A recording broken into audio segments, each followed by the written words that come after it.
নমস্কার। শ্রী শ্রী ওলাইচণ্ডী কৃষ্ণকালী মন্দিরের সকল ভক্তকে আমার বিনম্র প্রণাম। অনেক ভক্ত কমেন্ট বক্সে আমাকে জানতে চেয়েছিলেন মায়ের কি আমিষ ভোগ হয়, মায়ের মন্দিরে কি পাঠা বলিদান হয়, সেগুলো জানানোর জন্যই আজকে এই ভিডিও নিয়ে আসা। এটা মায়ের মন্দিরে পুরনো ভিডিও, শুধু আপনাদের কাছে জানাবো বলে আমি পুরনো ভিডিওটাই নতুন করে আপনাদের কাছে নিয়ে এলাম। তো এটা কার্তিক মাস, সকালবেলা এখন মায়ের নিত্য সেবা হবে, লুচি ভোগ হবে। তা আমার শাশুড়ি মা এসছেন, উনি ময়দা মাখছেন। আর সকালে নিত্য সেবা হয়ে যাওয়ার পর দুপুরে আবার একবার মায়ের অন্নভোগ হয়।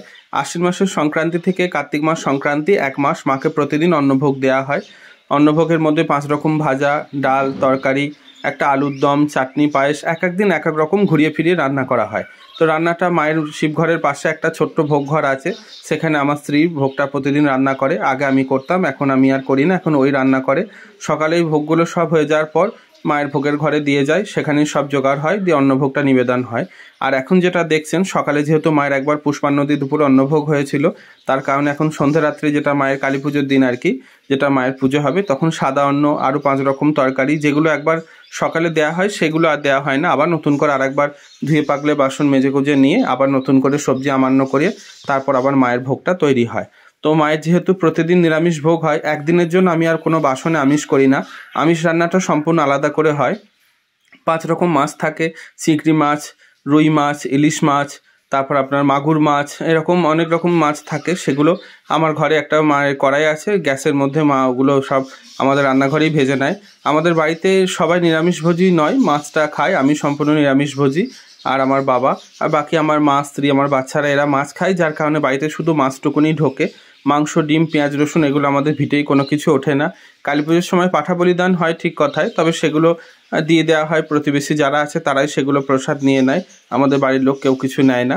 যার কারণে এখন এই যে মাছ ভোগ যেগুলো ভাজা হচ্ছে, এখন মা একবার সকালে স্নান করে নিয়ে ভোগটা সব ভেজে রেডি করে নেয়, তারপর সন্ধ্যাবেলা আবার একবার স্নান করে জোগাড় করে।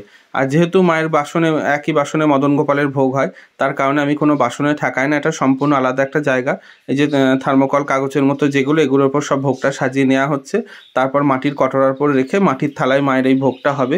ঘরে যেহেতু রাধারানী মদন গোপাল আছে, যার কারণে এই ভোগটা মায়ের ঘরের ভেতরেও আসে না। বেলতলাতে কাপড়ের কান্ডারি দিয়ে সেখানে মায়ের ভোগটা ওখানে নিবেদন করা হয় এবং কল্পিত ধরা হয় যে মা সেখানে গিয়ে সেবা নেবেন। আমি এখন পুজোয় বসেছি, আর আমার ছেলে এখন সন্ধ্যাবেলায় ঢাক বাজাচ্ছে। বাবা হয় এর থেকে আর আনন্দের কোনো কিছু হয় না। আমরা যেহেতু ভক্তিপথে রয়েছি, আমার সন্তানও যদি এই পথে এগোয়, আমি আরতি করছি, আমার ছেলে ঢাক বাজাচ্ছে, এটা আমার কাছে একটা পরম পাওয়া। জানি না আপনাদের কাছে কেমন লাগবে। ওর মোটেই 7 বছর বয়স, 7 বছর বয়সে যতটুকুনি শিখেছে আমরা কেউ হাতে ধরে শেখাইনি। যখন ঢাক বাজাতে আসে ঢাকিরা, ওই দেখে দেখে ওর ভেতরেও খুব ইচ্ছা হয় যে ও ঢাক বাজাবে। তো আমি একদিন সাহস করে দিয়েছি যে একবার বাজিয়ে দেখি না কেমন ও বাজাতে পারে। তো মায়ের ভোগ পূজা সম্পূর্ণ হয়ে গেছে।